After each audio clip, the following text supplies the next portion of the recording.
E se eu te dissesse que o mostrador do destino do último filme de Indiana Jones era real na tela grande?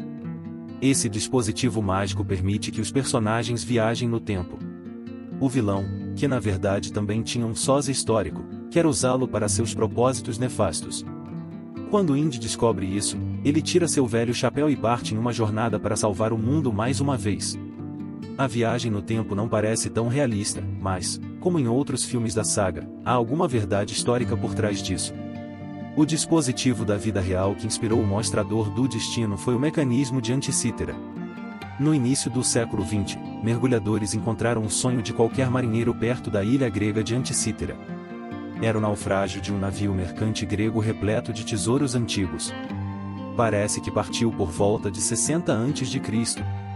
Havia estátuas de mármore, joias, belos touros de vidro, móveis luxuosos e um dispositivo misterioso envolto em um aglomerado corroído de metal do tamanho de um grande dicionário. O mergulhador levou cerca de 10 meses para descarregar o naufrágio e, no final, levou suas descobertas para o Museu Arqueológico Nacional de Atenas. Meses depois, o aglomerado se quebrou e revelou uma das maiores descobertas arquitetônicas de todos os tempos. O achado consistia em pelo menos 30 engrenagens, e muitas mais não sobreviveram.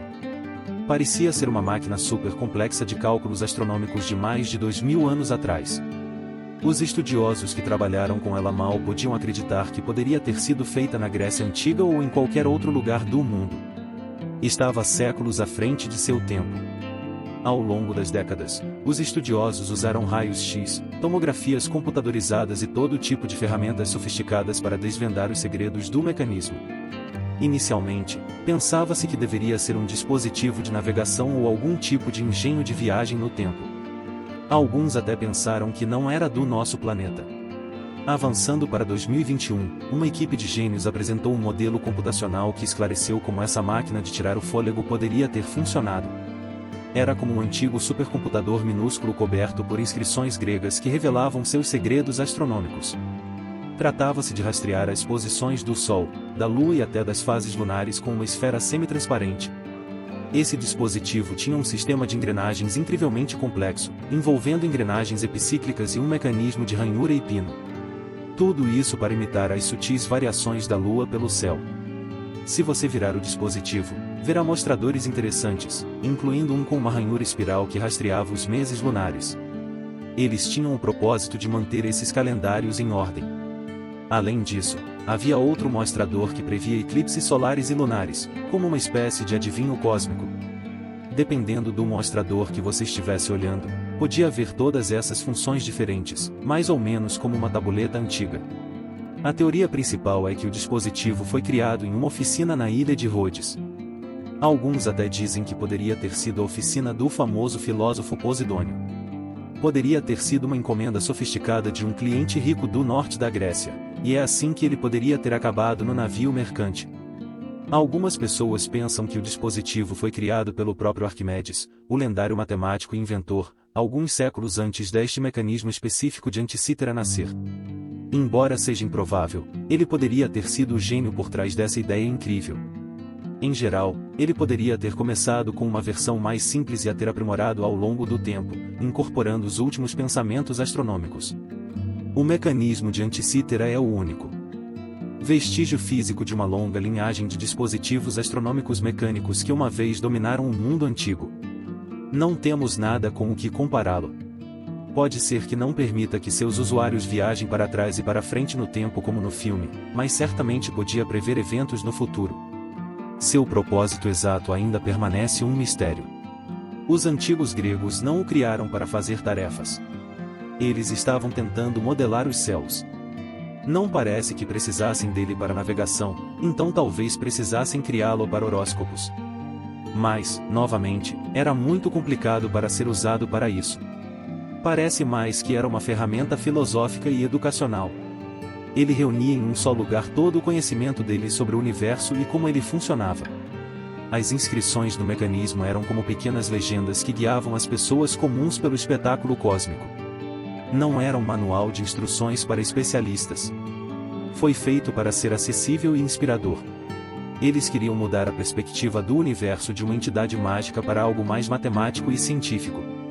Pense nisso como uma exposição antiga de um museu de ciências. O mecanismo mudou nossa compreensão de quão avançados eram os antigos gregos. Sabíamos que eles construíram o Partenon e o Farol de Alexandria, ainda mais cedo do que criaram o dispositivo. Mas este os eleva a um nível totalmente novo.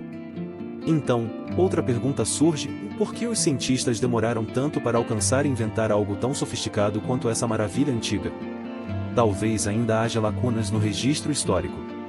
E por que não encontramos mais desses dispositivos impressionantes? Em primeiro lugar, o bronze era uma commodity preciosa na época. Quando um magnífico engenho parava de funcionar, as pessoas provavelmente o fundiam para obter seus materiais valiosos. Naufrágios podem ter dispositivos mais impressionantes como esse esperando para serem descobertos.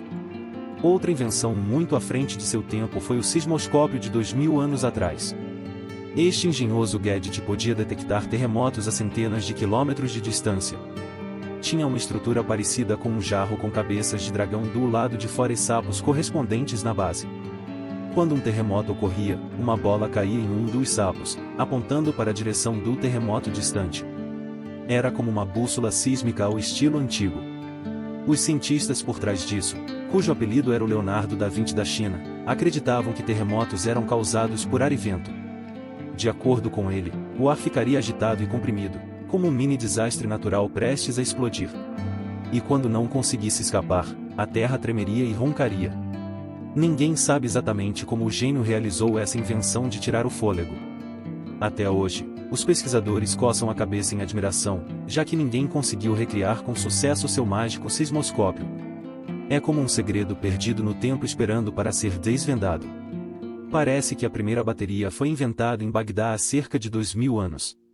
Acredita-se que um arqueólogo alemão encontrou esse jarro de argila em forma oval em 1936. Os cientistas ainda não têm certeza de qual era o propósito e quem exatamente o inventou. Há uma teoria de que ele era usado para folhear objetos com metais preciosos ou algum tipo de eletroterapia. Outra teoria diz que era um recipiente para pergaminhos sagrados. A bateria antiga tinha uma folha de cobre dobrada, um bastão de ferro e várias peças de betume. O betume grudava as bordas superior e inferior do jarro, e deve ter havido algum ácido fraco, como vinagre, dentro. Este mecanismo de alguma forma conduzia a corrente elétrica.